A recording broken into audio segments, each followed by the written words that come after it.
A lo largo de más de 3000 años, en el vasto territorio que hoy se denomina Mesoamérica, florecieron diversas culturas cuyo desarrollo histórico se entrelaza en el tiempo.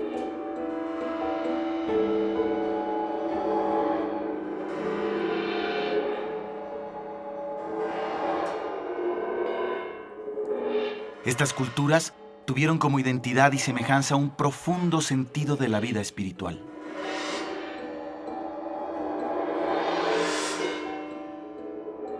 Los vestigios de sus espléndidas ciudades apenas hablan de su lejano mundo.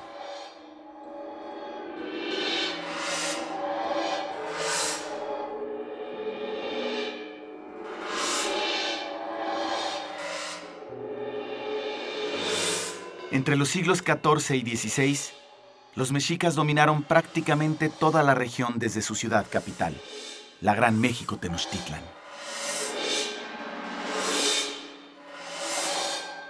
La expansión de su imperio llegaría a su sangriento fin en 1521 en manos de los conquistadores españoles.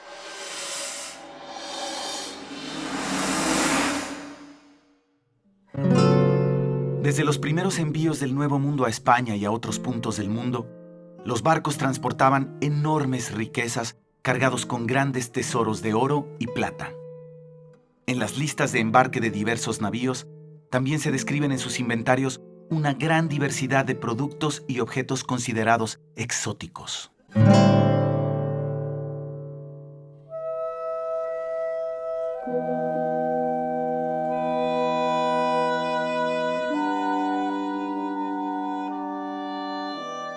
«75 años después de consumada la conquista española, en un castillo de los Alpes austriacos se hace mención de un inquietante objeto.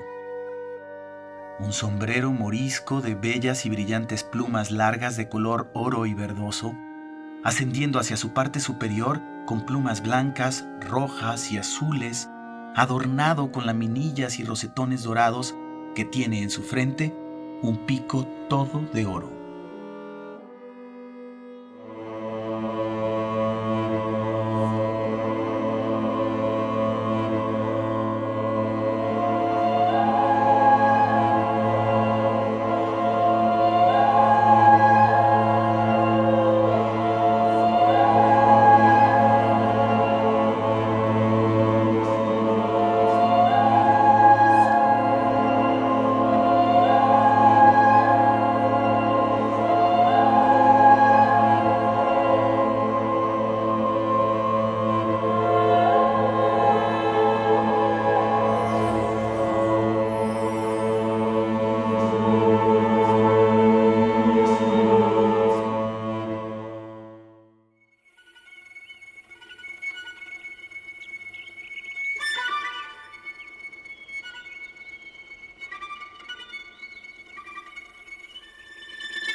En el mundo prehispánico, tanto las aves como todos los otros animales tenían un simbolismo, un significado específico.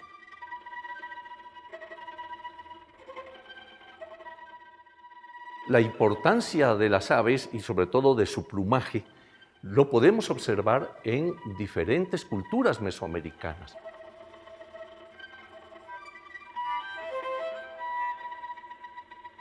Una de ellas que es realmente impresionante y es en Teotihuacán, en la Ciudadela, donde vemos grandes cabezas de serpiente que está decorada con plumas, o sea, esta conjunción de la serpiente como elemento terrestre fundamentalmente y la pluma como elemento precisamente celeste. Una de las deidades importantes del mundo prehispánico era Quetzalcóatl, es decir, la serpiente emplumada. O sea que allí tenemos pues todo este carácter de importancia y relevancia para lo que era el plumaje en el mundo antiguo.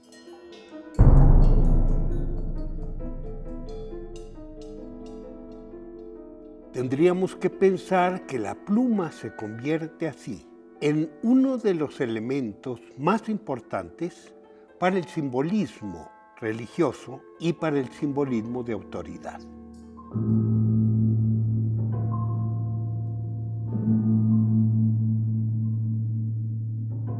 Por toda Mesoamérica hay una enorme riqueza de elaboración de estos elementos que son divisas divinas y divisas humanas, con un uso en todas partes terriblemente regulado. Esto nos indica que las plumas están sirviendo como un lenguaje que todavía no conocemos.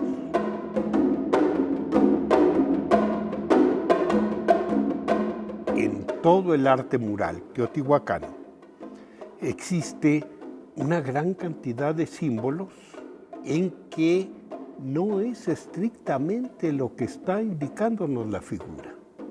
Por ejemplo, un animal puede ser un dios representado así o una nahualización del dios, porque también los dioses entraban en los animales, y también caracterizado por un tipo de divisas, que puede ser un penacho.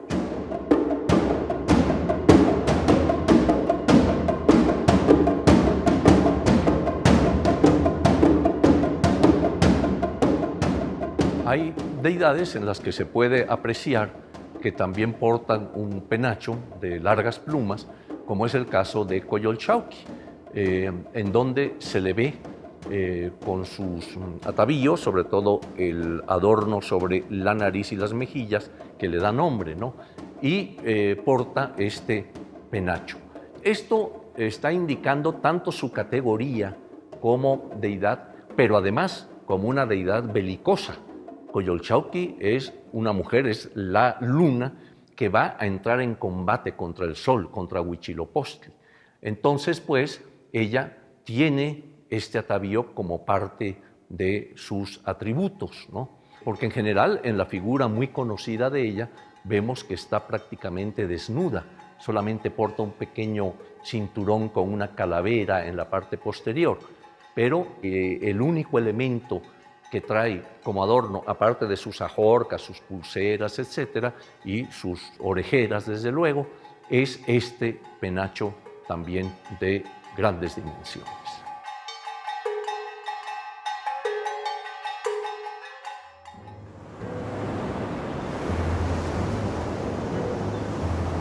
Cuando los españoles llegaron a costas de lo que hoy es Veracruz, se le avisó de inmediato a Moctezuma II.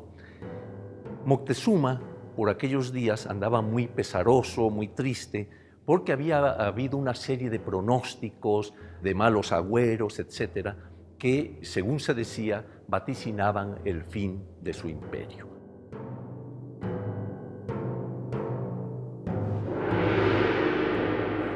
Siempre se ha dicho que se vio en Cortés a Quetzalcóatl. Yo creo que en un principio quizá hubo algo de eso, pero pronto se dieron cuenta que no era así. Y las razones para ello es que Moctezuma quiso alejar a Cortés de su imperio. Primero le envió una serie de obsequios, objetos de plumaria, de oro, de plata, en fin, de una riqueza bastante grande. Y entre esos objetos hay uno que llama la atención porque Cortés lo refiere en su primera carta de relación como un tocado que se colocaba en la cabeza, inclusive dice, y hace un relato de algunos de los objetos que forman parte de esta pieza. Una pieza grande de plumajes de colores que se pone en la cabeza, en que haya la redonda de ella 68 piezas pequeñas de oro, que será cada una como medio cuarto, y debajo de ellas 20 torrecitas de oro.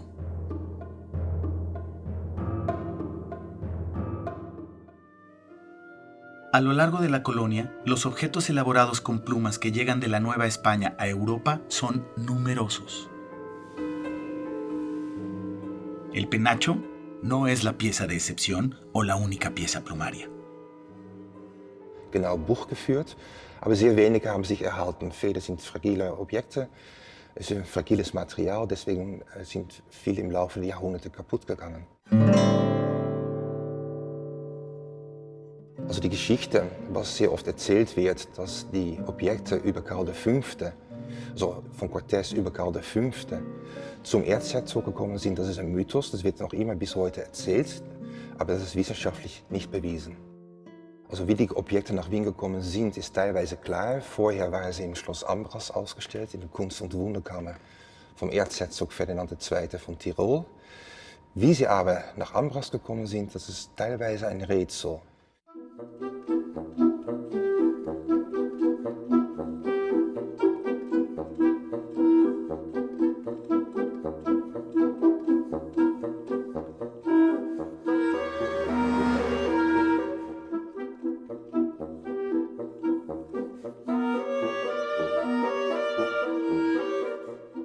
Wir befinden uns hier in der Kunstkammer Wien im Kunsthistorischen Museum. In diesem Saal sind Objekte ausgestellt, die aus der legendären Kunst- und Wunderkammer von Ferdinand von Tirol stammen, die er im späten 16. Jahrhundert dort ursprünglich eingerichtet hatte.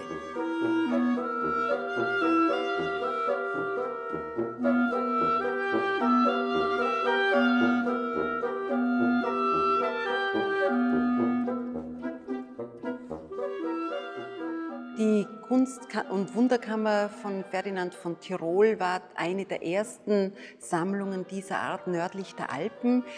Ferdinand von Tirol hat seine wunderbare Sammlung in Schloss Ambras bei Innsbruck eingerichtet und es war ihm ein Bedürfnis, dort alle Wunder dieser Welt. Der Federkopfschmuck, den Ferdinand aus einer süddeutschen Kunst- und Wunderkammer erworben hatte, war bei ihm eines von vielen Objekten, von den sogenannten mörischen Objekten. Allerdings hat die Federkrone für ihn, als er sie gekauft hat, eine besondere Bedeutung gehabt und war dort in einem dieser berühmten Schränke aufbewahrt. Allerdings über die Jahrhunderte hat insgesamt die Ambrasser Sammlung weniger Aufmerksamkeit erfahren. Kaiser Rudolf II. Hat sie ja nach dem Tod von Ferdinand von Tirol gekauft, allerdings in situ belassen. Und dort ist eben auch der Federkopfschmuck für sehr lange Zeit geblieben. Und diese eher unbeachtete Existenz in Schloss Ambras hat wahrscheinlich auch dazu geführt, dass der Federkopfschmuck heute noch erhalten ist. Das erste Mal, dass wir von dem Federkopfschmuck erfahren, ist eigentlich aus einem Inventar in Schloss Ambras. Das wurde 1596 verfasst, das ist einem Jahr nach dem Tod des Erzherzogs.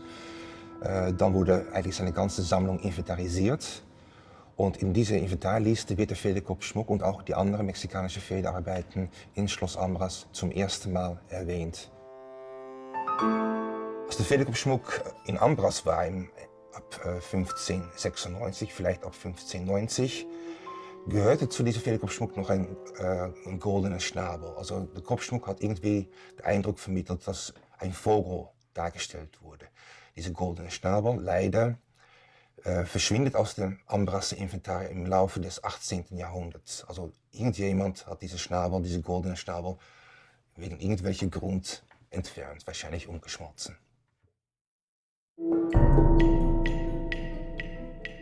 Neben dem Federkopfschmuck gibt es noch einige Federarbeiten in der Sammlung des Museums für Völkerkunde in Wien, unter anderem ein Federschild. Der Hintergrund eigentlich sind rote Federn und darauf ist ein Tier in blauer Feder dargestellt.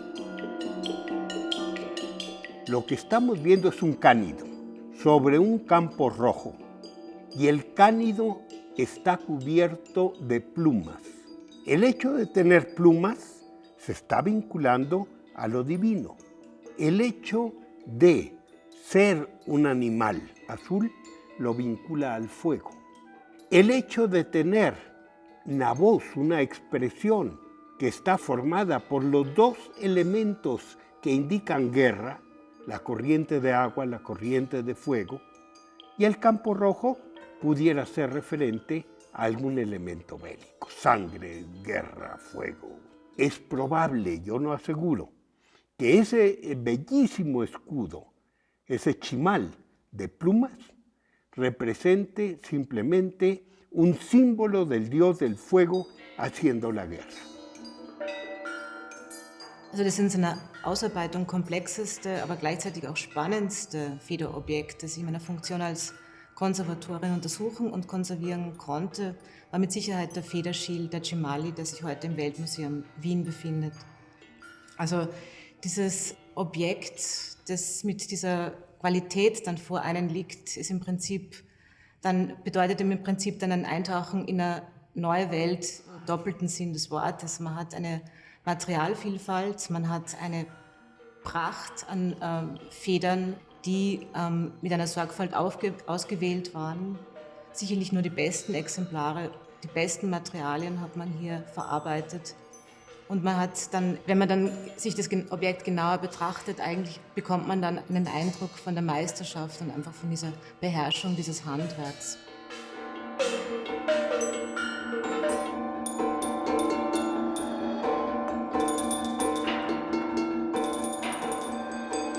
Und das Ganze dann akzentuiert durch diese Metall-Goldblech-Applikationen bewegen würde. Also wenn man sich dann überlegt, diese Schilde waren ja eine Benützung, die waren ja keine statischen Objekte, die man im Museum als zweidimensionale Objekte betrachtet hat, sondern die waren wirklich in Verwendung. Man hat sie getanzt, man hat sie getragen, man hat sie während zeremonieller Feste eben in Verwendung gehabt. Besondere Würdenträger konnten diese kostbaren Objekte besitzen.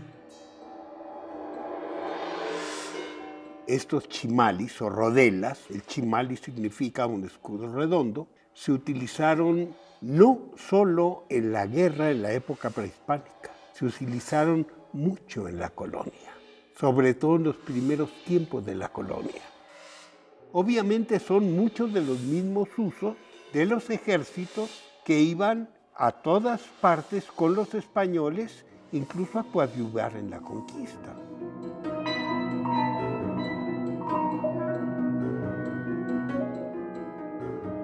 En el Museo del Mundo de Viena se encuentra también otro objeto único de arte plumario mesoamericano que se conoce como el estandarte o abanico de la mariposa.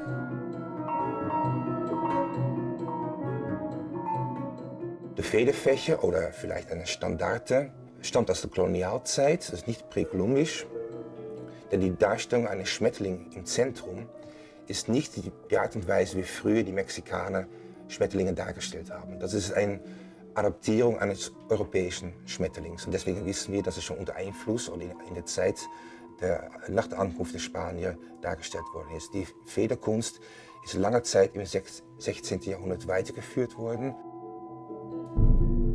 No creo sinceramente que sean abanicos.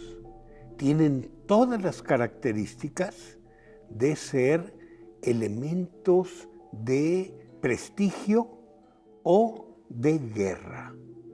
Son elementos que están indicando un escuadrón o que están indicando una jerarquía.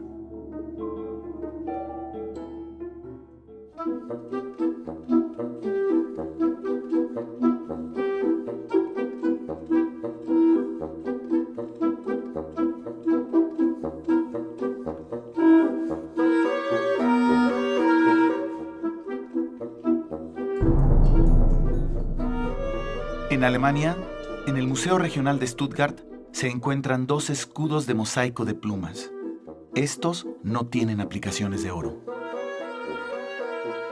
Also sie sind für uns von ganz zentraler Bedeutung. Einerseits wegen ihrer Singularität. Es gibt ja nur noch weltweit 4 und wir freuen uns, dass hier 2 so gut erhalten sind.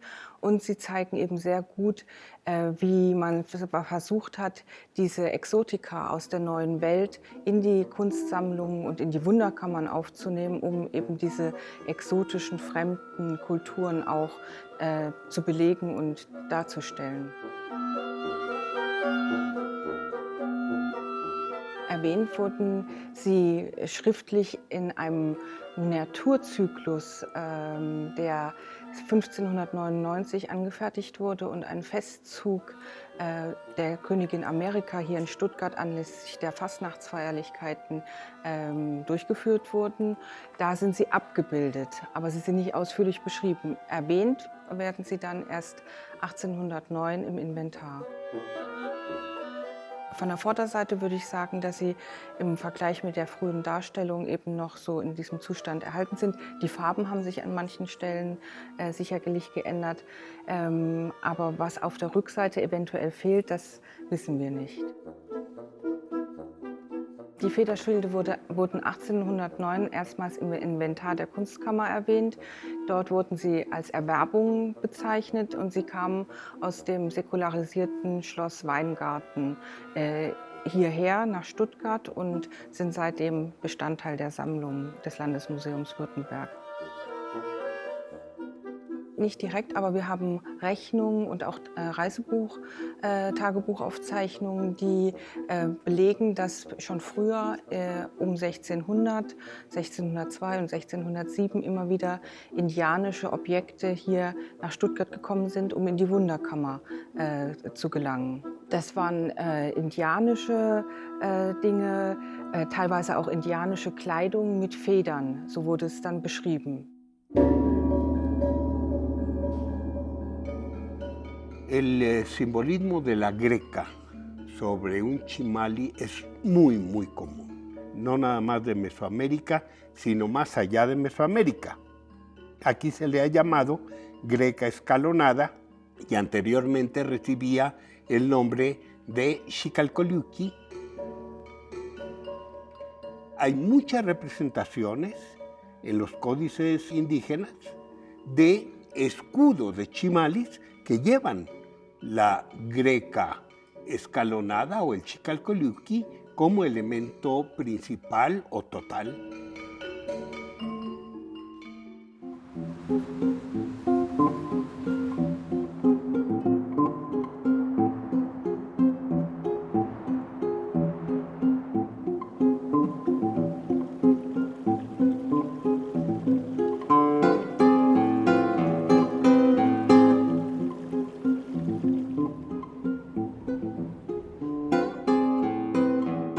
En 1864, Maximiliano de Habsburgo llega a México y trae consigo un escudo que se considera único en su género por estar cubierto con pieles de felinos en combinación con mosaico y plumas atadas. Desde entonces, este objeto se encuentra en las colecciones del Castillo de Chapultepec, actual Museo Nacional de Historia. Una pieza muy importante que se llama Quetzalcoatl-Yochimali, que es un escudo de época prehispánica, muy probablemente de contacto con los europeos. Está en esta caja que se diseñó ex professo tanto para su exhibición como para su conservación. Está en un estado de deterioro bastante avanzado, aunque está estable. Se hicieron en algún momento estudios respecto a la identificación de los materiales constitutivos y bueno, se sabe que tiene piel de jaguar, en las lunas piel de ocelote. Las plumas de colores son de loro y algunos restos de plumas de águila. Y se sabe que estas plumas de los adornos son de colibrí. Tenía como soporte intermedio un textil, bueno, tiene todavía. Es una pieza muy importante y bueno, a pesar del estado en que se encuentra, pues está bastante estable y es todo un logro que todavía exista para nuestras épocas, ¿no?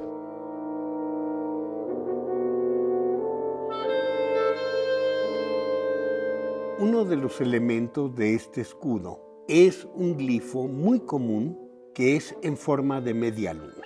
Esta media luna es muy utilizada en toda la geografía mesoamericana.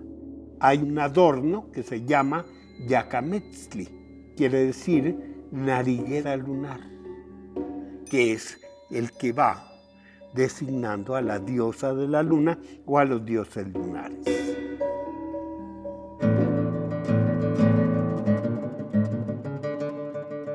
Es posible que este escudo haya inspirado a los artistas del siglo XIX, en cuyas creaciones plásticas se exalta un pasado glorioso, ya perdido.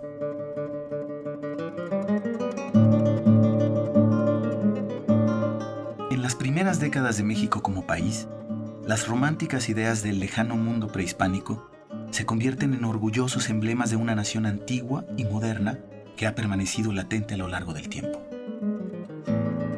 En innumerables lienzos se narran pasajes de la conquista y se exaltan los valores de los antiguos mexicanos.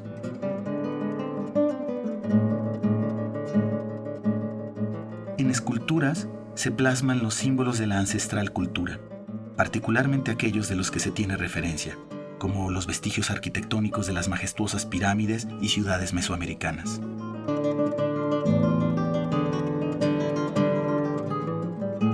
Los elementos de plumaria se repiten una y otra vez: chimalis, estandartes y, desde luego, penachos. Durante el siglo XX, la temática del mundo prehispánico continuará siendo uno de los referentes principales del muralismo y otras manifestaciones artísticas y plásticas. Una fuerte tendencia nacionalista buscará una y otra vez una identidad propia, la mexicanidad.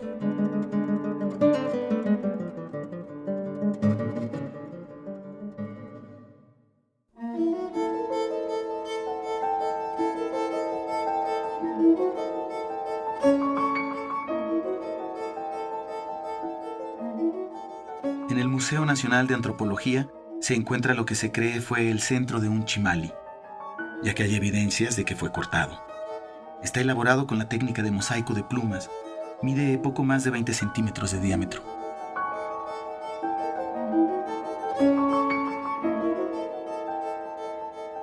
Se trata de una figura muy acuática, en la que están representadas las aguas, no nada más como corrientes continuas, sino como remolinos. Estas corrientes de agua provocan una doble visión, son los ojos de Tlaloc. Y estos ojos de Tlaloc se complementan con lo que malamente se llama la bigotera, el soporte de los colmillos, que está representado ahí con una parcela. La nariz de esta figura extraña de Tlaloc vendría a ser lo que en náhuatl se llama huicli y que conocemos todos con el nombre no náhuatl de coa, o sea, un instrumento de labranza que hace las veces de el pico que hoy usamos y la pala que hoy usamos. Esta pieza fue encontrada a mediados del siglo XX en una caja que contenía un cáliz, por lo que se le conoce como tapacáliz.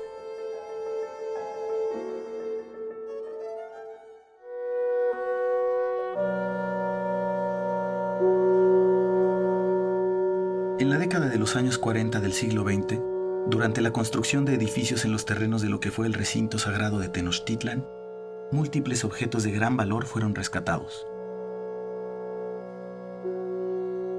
Entre ellos destaca el mango de un abanico tallado en madera.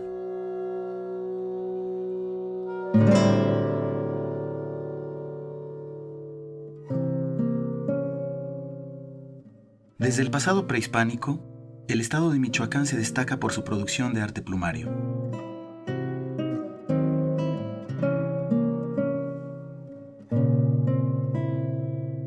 En 1999, los amantecas contemporáneos Gabriel y Guillermo Olay, padre e hijo de una dinastía de artífices de la pluma, que encuentran su origen en el siglo XIX, aderezaron este mango con plumas de perico y colibrí.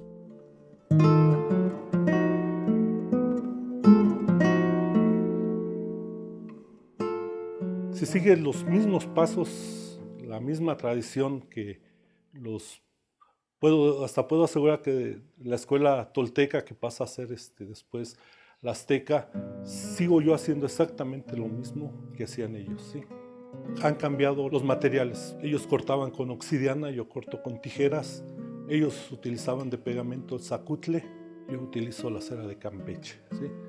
Creo que es lo que básicamente se ha adecuado, se ha ubicado, y yo creo que mi bisabuelo desde hace más de 150 años utilizaba cera de Campeche.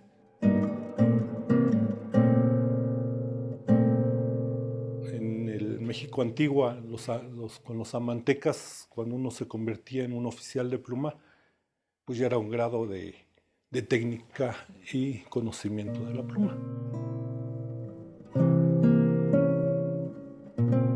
El trabajo de los amantecas Olay fue supervisado por el arqueólogo Felipe Solís Holguín, quien tomó como fuente de referencia esta ilustración de la obra Historia de las Indias de la Nueva España de Fray Diego Durán.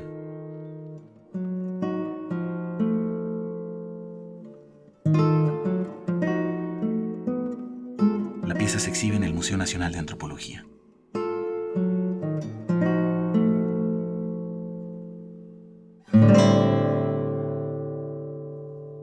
La obra de Fray Bernardino de Sahagún, Historia General de las Cosas de la Nueva España, escrita a mano en el siglo XVI, reseña las tradiciones indígenas artesanales del área del Valle de México.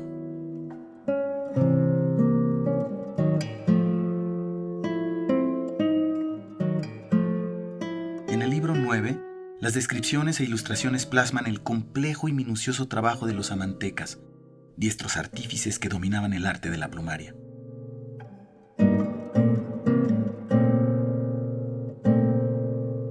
Los textos en náhuatl, acompañados de su traducción al castellano, se ilustraron por los pintores llamados tlacuilos y se conformó así el Códice Florentino.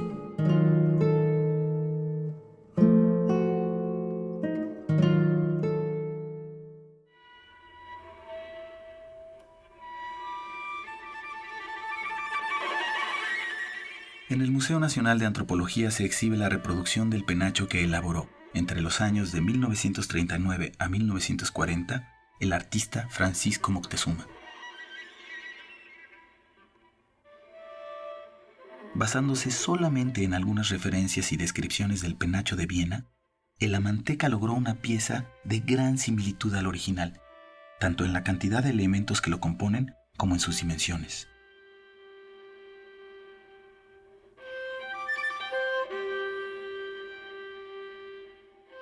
Desde su primera exhibición en el antiguo Museo Nacional del Centro Histórico de la Ciudad de México, la pieza atrajo las miradas de los visitantes que veían en ese hermoso penacho la representación de un pasado glorioso.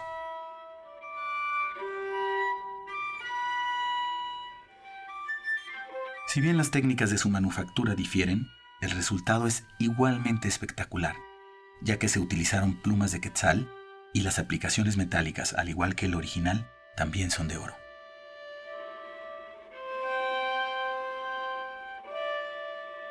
En 1964, la réplica se trasladó al nuevo Museo de Antropología en el Bosque de Chapultepec. Esta pieza de enorme calidad ha sido desde entonces un referente fundamental para el público que acude a visitar el museo.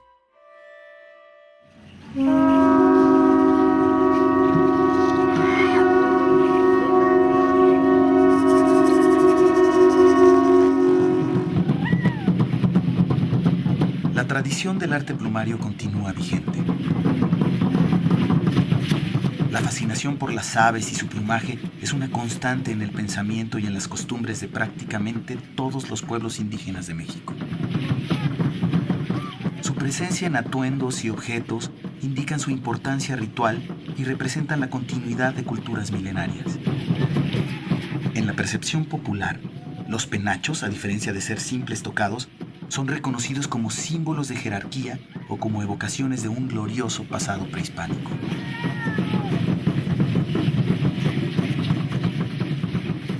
El penacho se ha convertido en una especie de símbolo para un buen número de mexicanos. Es decir, se ha estado solicitando, inclusive el gobierno mexicano solicitó en algún momento a Austria que se regresara a México. Y ven en él muchas gentes, digamos, ese símbolo del mundo prehispánico.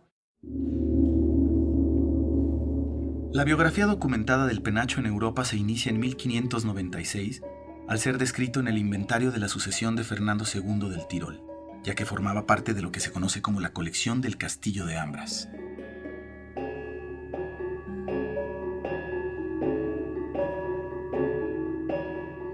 Parte de esta colección, incluyendo el penacho, llega a Viena en 1806 y se expone después de 1814 en el Palacio del Belvedere Bajo, en donde permanecerá por más de 60 años.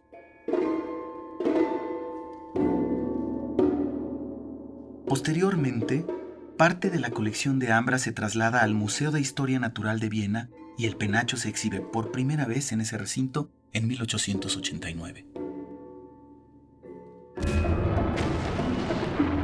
Al estallar la Primera Guerra Mundial, el Museo de Historia Natural cierra sus puertas y el penacho permanece resguardado en ese lugar.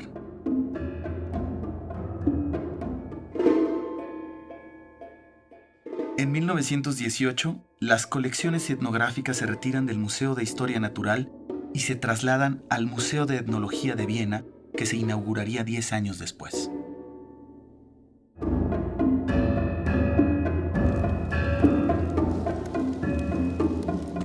Durante la Segunda Guerra Mundial, el penacho, junto con otros objetos de singular valor, se resguardaron en Viena, en la Cámara del Tesoro del Banco Nacional Austriaco.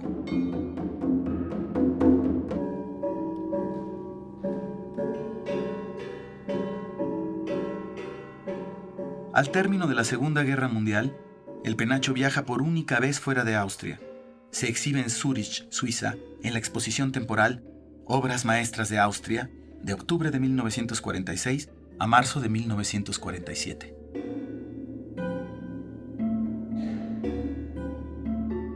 Al término de la exposición, regresa al Museo de Etnología y desde entonces el penacho permanece en Viena.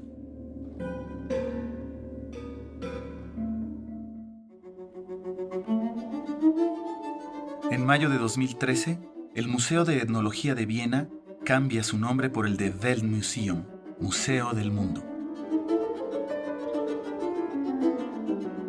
We are here in the famous Säulenhalle of the Neue Burg in Vienna.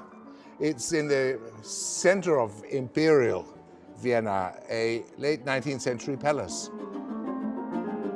And for the last 80 years, the Weltmuseum Wien, Museum für Völkerkunde, has been housed in this building. The famous Pinocchio de Moctezuma is on display in the galleries just next to this Säulen.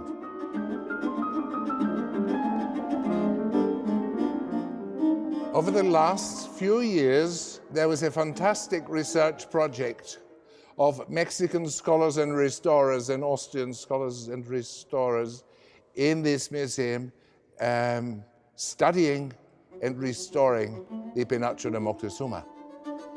It was the first time that a team from both countries, both cultural owners of the Pinocchio, so to say, that they worked together intensely and came up with all the relevant information that scholarly research can bring forward and put the Pinocchio, the very fragile Pinocchio, into a state again that it could be put on display.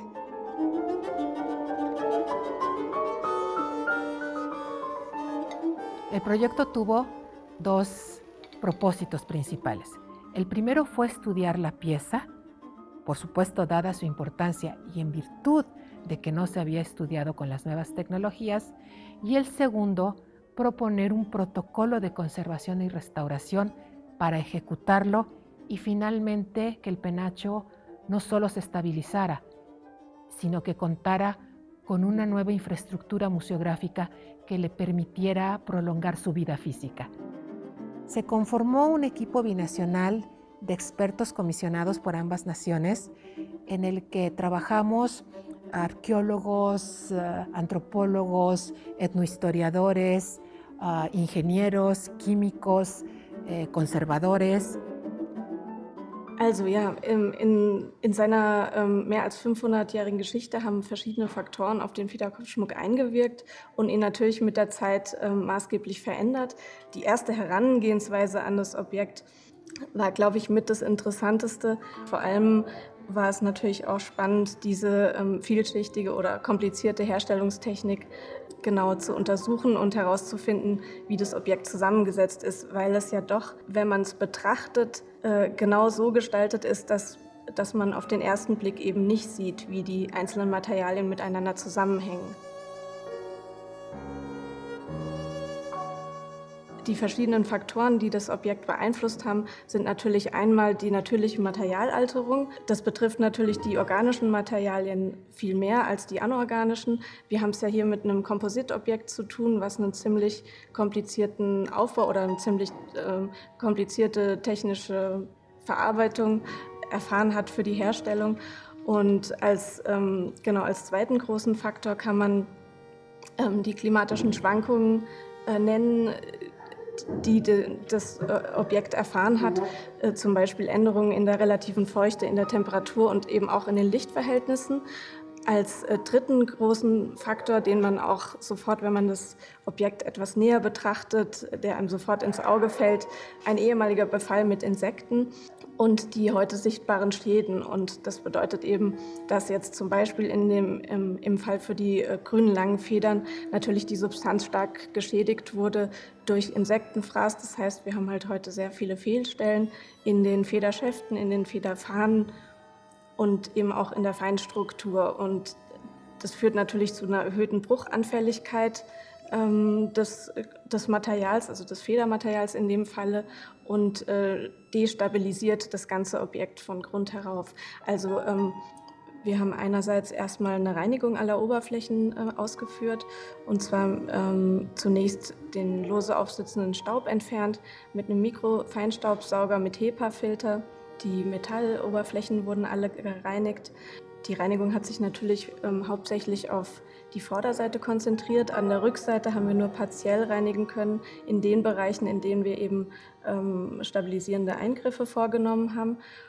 Genau, dann komme ich gleich zu den stabilisierenden Eingriffen.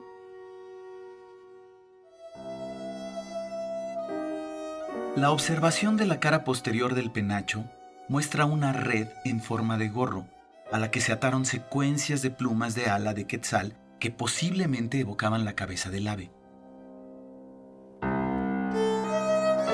Durante los procesos de conservación y restauración, fue inevitable detectar todas las huellas que no corresponden a la manufactura original del penacho. Se precisó qué elementos corresponden a la tecnología del siglo XVI y cuáles fueron incorporados en las diferentes restauraciones. Si bien el penacho ha sufrido una serie de intervenciones, ninguna tan importante y tan representativa como la que se hizo en 1878.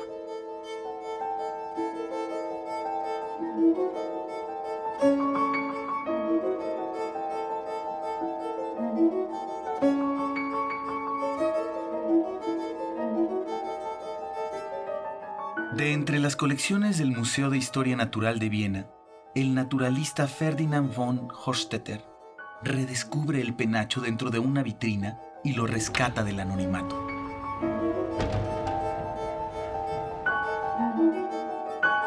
Basándose en códices prehispánicos, este investigador deduce que se trata de un estandarte y se inicia una drástica restauración que marcó la condición física del penacho para siempre.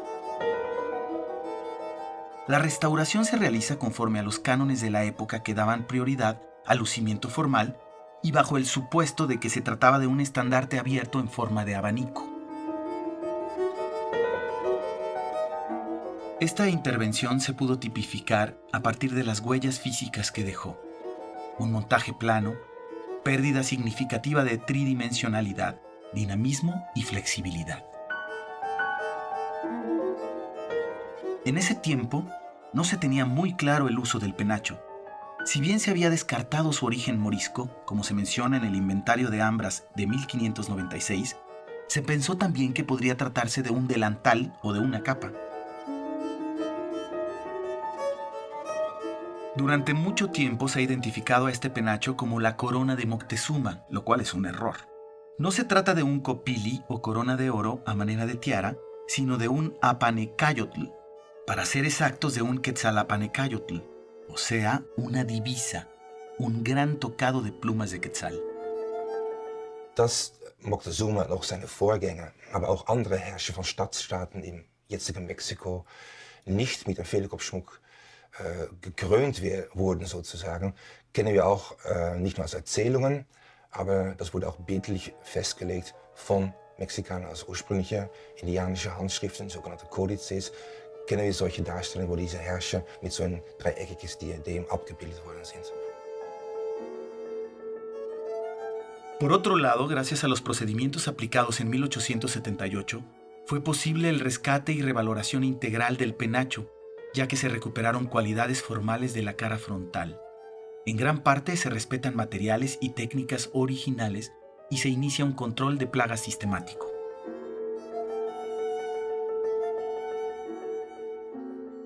Todas las áreas azules, incluida la primera banda o diadema, corresponden a pellejos de pájaro martín pescador que se colocaron en 1878. Este procedimiento se aplicó para cubrir los restos de plumas originales que habían sido destruidos casi en su totalidad por infestación de insectos. En estas fotografías de microscopio se pueden apreciar fragmentos del mosaico original de plumas azules de ave Cotinga amabilis, que aún perduran debajo de los pellejos del martín pescador.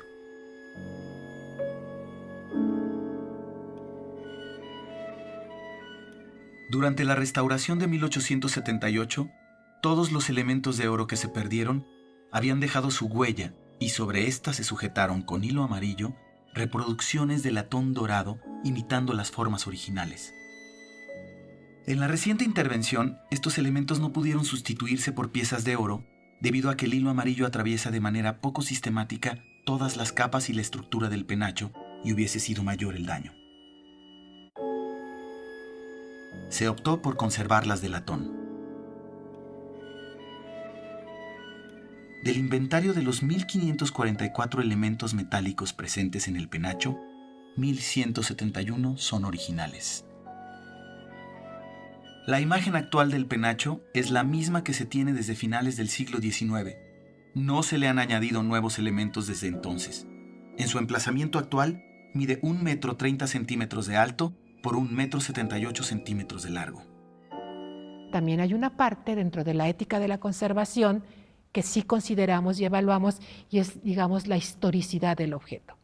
El penacho tiene una biografía que se ha escrito durante 500 años y esa biografía, ese ente, esa integridad es la que conservamos ahora en el 2012.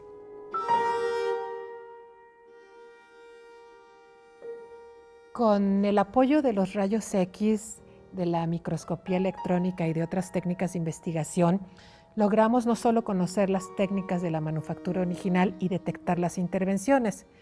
Con esto hicimos un diagnóstico sobre su estado de conservación. Un diagnóstico muy completo en el que también se hizo el inventario de cada uno de los elementos. En estos 2 años fuimos descubriendo paso a paso la complejidad de la manufactura del penacho y las tecnologías implícitas en él. En la manufactura original del penacho, los amantecas realizaron una composición en la que integran magistralmente 2 técnicas: las plumas atadas o anudadas y en las áreas azules, plumas pegadas a manera de mosaico sobre papel.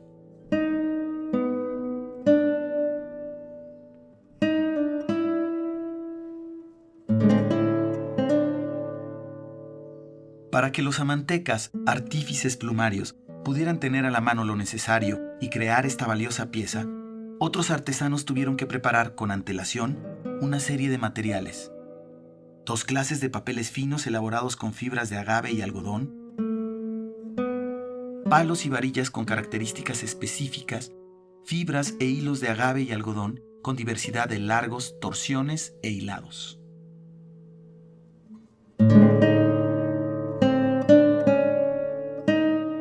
La familia Agavaceae es una de las familias de plantas con flores que hay en el mundo y preferentemente se distribuye en América.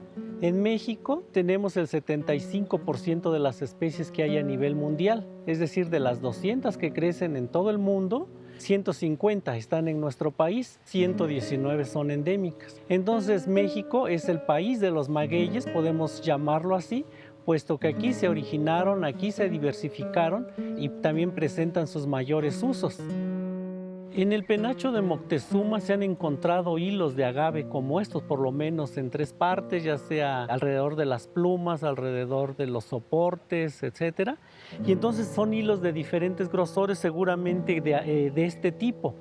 Y los hilos que se llegaron a utilizar muchísimo en la época prehispánica fueron aquellos que se sacaban de agave salmiana, porque nos daban gran plasticidad. Podíamos tener hilos desde muy suaves hasta hilos duros, vastos, y son fibras muy largas. Entonces seguramente hilos como de este tipo, estos hilos que están aquí son precisamente de agave salmiana, y que sean posiblemente los hilos que están en el penacho de Moctezuma, que en la época prehispánica se explotaban para muchas cosas por diferentes etnias, no solo los nahuas, sino también los ñañús, los mixtecos, los zapotecos. De hecho, la mayoría de las etnias del centro de México los utilizaban con diferentes fines. La precisión de las manos que hicieron nudos simples y simétricos dio como resultado 2 redes con una retícula fija sorprendentemente uniforme. La primera red tiene forma de abanico y la segunda es trapezoidal. Para abarcar la superficie deseada, ambas redes se unieron sobreponiéndose en uno de sus bordes. Como buenos conocedores de las propiedades de los materiales, los amantecas fortalecieron una serie de varillas envolviéndolas totalmente con fibras de agave y posiblemente las adhirieron con pegamentos de origen vegetal provenientes de orquídeas. Este adhesivo se conoce con el nombre de Sautli.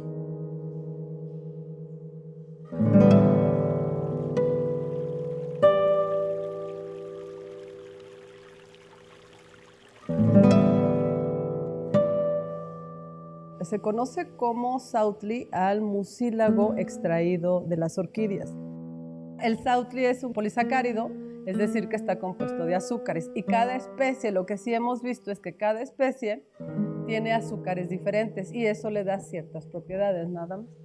El mucílago tiene unas propiedades muy interesantes que le confiere básicamente la misma planta. La orquídea, desde que nace, necesita de varios nutrientes y sobre todo de mucha humedad que ella almacena y que reserva. Cuando nosotros extraemos la película, la podemos obtener así o en polvo y después lo que nosotros hacemos es solamente rehidratarla. La película ya rehidratada se ve así y con esto se puede utilizar para adherir las plumas o para restaurar telas antiguas.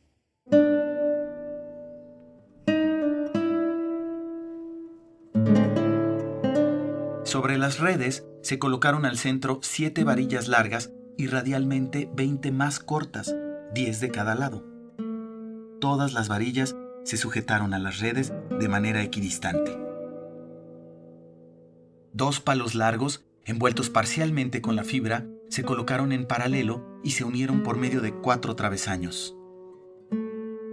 Este sistema doble mantiene a las varillas en una misma posición y a la vez permite la flexibilidad general de la pieza.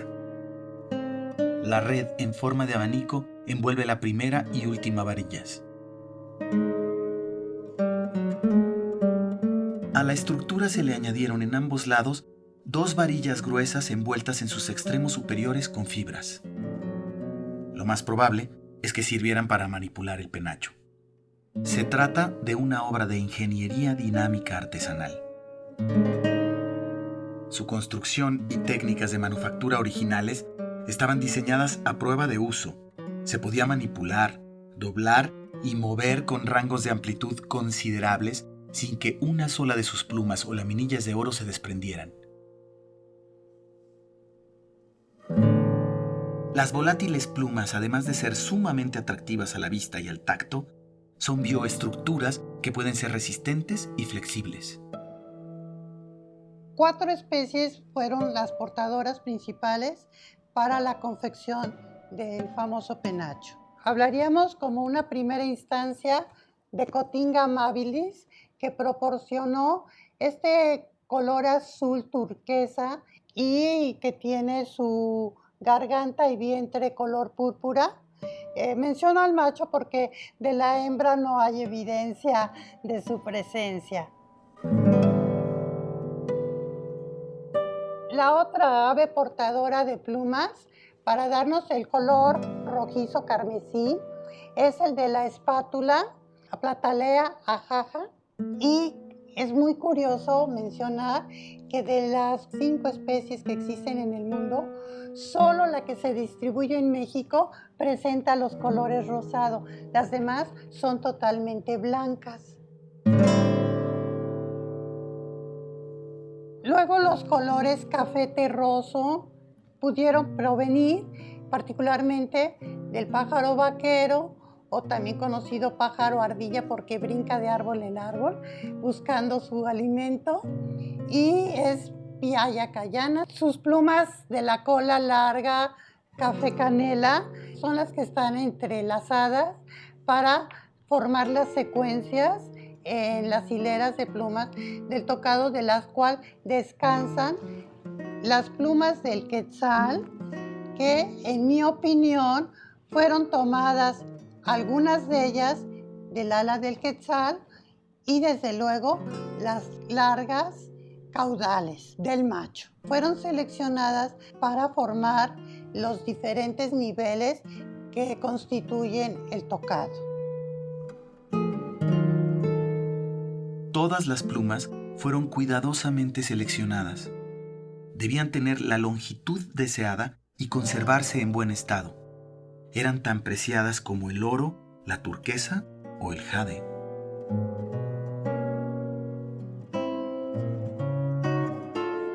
Las miles de plumas que conforman el penacho conservan en gran medida sus inimitables colores naturales y ni una sola está teñida. Siguiendo un programa de construcción y diseño en el que se tenían previamente definidos los cuerpos central y principal, se dio paso a los procesos de ornamentación. De manera ordenada y con el propósito de cubrir todo rastro de las técnicas de manufactura, los amantecas iniciaron la colocación de aproximadamente 500 plumas verdes largas, cobertoras caudales de quetzal macho, en los bordes superiores de las 2 redes. A diferentes alturas del cañón, estas plumas también se ataron unas con otras, dejando libre su porción distal y con ello permitiendo un movimiento coordinado que simula el vuelo del quetzal con todo su espectacular colorido, brillo e iridiscencia.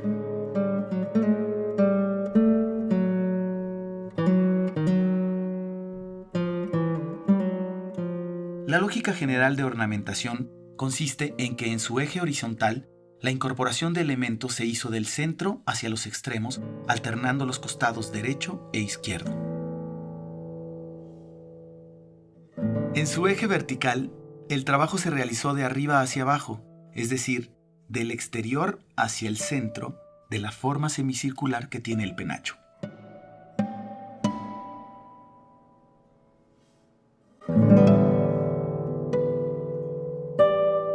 Reposando sobre las redes, las plumas café canela de la cola del pájaro vaquero, Piaya cayana, se colocaron en toda su longitud, tanto en el cuerpo central como en el principal.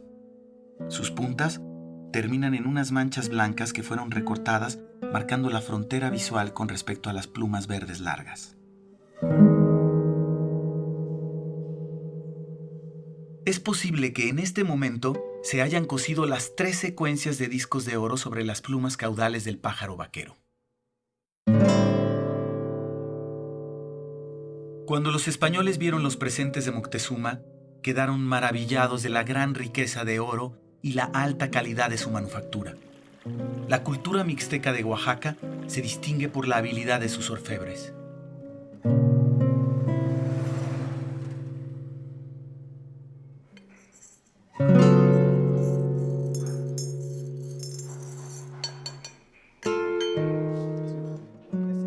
Ellos utilizaban crisoles de cerámica, crisoles de barro. Al fundirse los metales alcanzan temperaturas muy altas De tal manera manejaban las cerámicas que permitían que el metal se fundiera en esas cerámicas.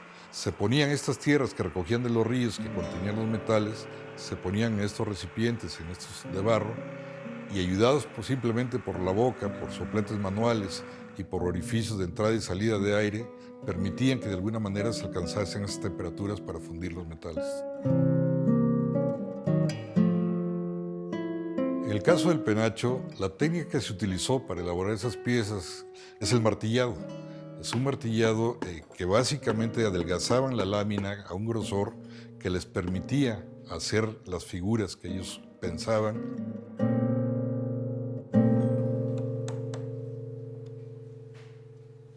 Todos los elementos de oro que tiene el penacho fueron trabajados por martilleo. Las torrecillas que se arman, las plaquitas y todas las demás piezas, para reforzarlas tienen perforaciones que fueron cosidas con un hilo vegetal. He tenido la oportunidad de leer los análisis que se le hicieron al penacho original. El contenido de oro es muy alto, característica mesoamericana. El contenido es 85 de oro, 10 plata y 3 cobre. Eso es muy interesante porque está reflejando la tecnología mesoamericana, concretamente la tecnología que los mixtecas difunden por el resto del territorio. Hay piezas que son emblemáticas y que son muy conocidas en todo el mundo. El famoso chimali de Yanguitlán es un escudo indígena con 4 flechas atravesadas que combina 2 grecas, una de oro y otra de turquesa. La turquesa es muy favorecida en la combinación con el oro porque la turquesa, por su color azul, está asociada con el Señor del Fuego.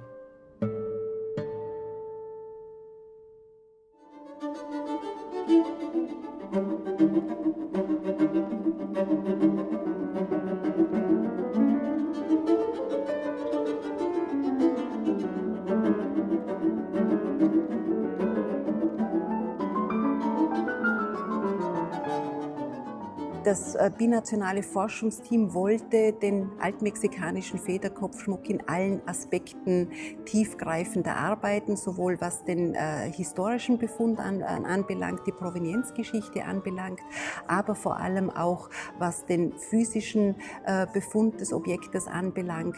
Ein ganz wichtiges Thema waren Fragen der Konservierung, Fragen der Restaurierung, aber auch die Frage dessen, wie kann so ein fragiles Objekt für die Zukunft bestmöglich bewahrt werden, unter welchen Bedingungen muss ein solches Objekt aufbewahrt werden, kann es einem Publikum zugänglich gemacht werden und natürlich auch die Frage, kann ein Objekt, das natürlich auch für das mexikanische Publikum von allerhöchstem Interesse ist es möglich, dieses Objekt auch temporär nach Mexiko zu bringen, um es dort im Museum ausstellen zu können, bevor es dann wieder zurückgeht nach Österreich, ist dies möglich. Und für den Fall, dass ein solcher Transport möglich wäre, haben wir dann natürlich auch schon gewusst, dass auf anderen Expertenebenen auch rechtliche und andere Fragen. No importa si es el penacho de Moctezuma o no es, no importa si salió por regalo, por robo o como haya sido, no importa nada de eso, donde esté un objeto que sea anterior a la llegada a la conquista española, vamos a estar ante un objeto que es patrimonio nacional. O sea, no por el hecho de que hayan salido, por decir así, vayan a perder ya su carácter de bienes patrimoniales mexicanos. Entonces, yo considero que siendo el penacho una prenda tan interesante, no solo desde el punto de vista, digamos, de la plumaria, sino que además son pocas de estas piezas que hay en general en el mundo. Entonces, el penacho pues, es una pieza, yo diría, única, pero lo más importante es que es patrimonio mexicano y de nadie más, conforme a la ley vigente. Sowohl Österreich als Mexiko haben irgendwie eine geteilte Verantwortlichkeit, um den Federkopfschmuck für die zukünftigen Generationen zu erhalten. Das Objekt ist sehr fragil, das wussten wir schon. Und nachdem sowohl mexikanische als auch österreichische Restauratoren den Federkopfschmuck gereinigt und stabilisiert und konserviert haben und es wiederum ausstellungsfähig war, wurde auch ganz genau nachgeschaut, ob es möglich ist, den Federkopfschmuck für eine Ausstellung nach Mexiko zu transportieren. Mexikanische Seiten haben dann auch einen Professor an der Technischen Universität beauftragt, eine Studie zu machen, ob ein Transport überhaupt möglich ist. Der Herr Professor kam zu der Schlussfolgerung, dass die Vibrationen in einem Flugzeug oder in einem LKW oder vielleicht sogar in einem Schiff einfach zu groß sind. Er ist nicht imstande, eine Konstruktion zu bauen, die alle Vibrationen aufheben. So wie es jetzt möglich ist mit einem ganz leichten Erdbeben, diese Vitrine kann diese Vibrationen kompensieren. Aber für einen wirklichen Transport muss so eine Konstruktion dermaßen groß sein, dass sie nicht in ein Flugzeug passt. Also die Schlussfolgerung vom Projekt, sowohl von mexikanischer Seite als auch von österreichischer Seite, ist, dass es heutzutage mit der jetzigen Stand der Technik einfach nicht ein Transport einfach nicht durchführbar ist.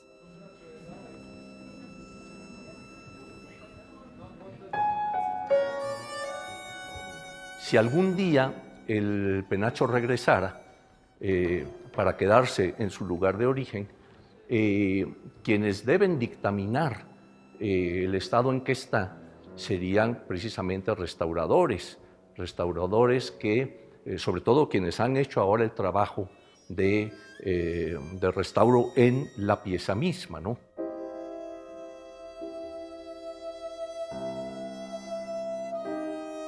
Con este diagnóstico, hoy sabemos que el penacho, de las 27 varillas finas que tiene 29 fracturas. De las 2 redes, una tiene grandes faltantes, tiene manchas, tiene escurrimientos, a tal grado que cuando con la pinza tocábamos, por ejemplo, una de las redes en el área manchada, prácticamente podemos decir que en la pinza se quedaba el pedazo de la fibra.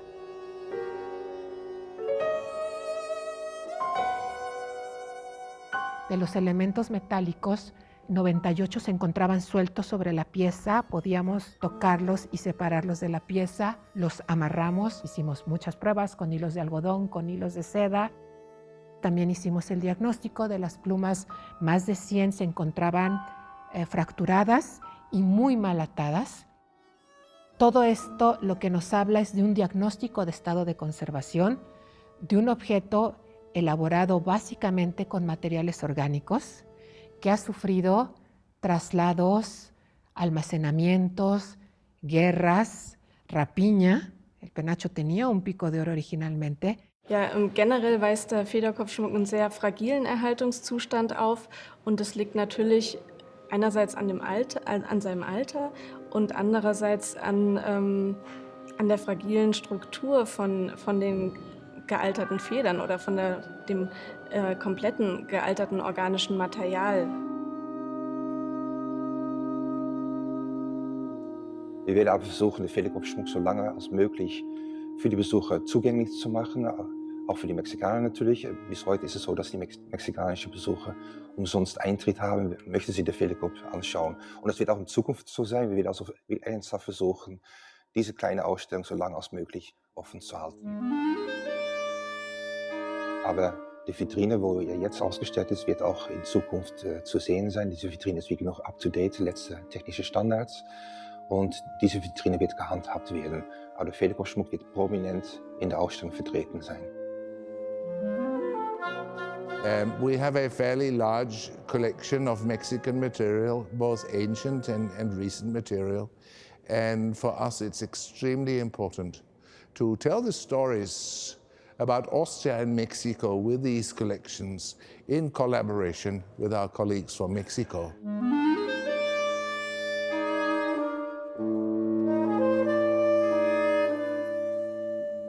Este diagnóstico de conservación nos lleva a concluir que el penacho, si bien se ha conservado por 500 años, está envejeciendo. Está envejeciendo no a paso acelerado, vamos a llamar en un proceso natural, y que con la restauración que concluimos en el 2012, podemos pensar que cuando menos va a vivir 500 años más.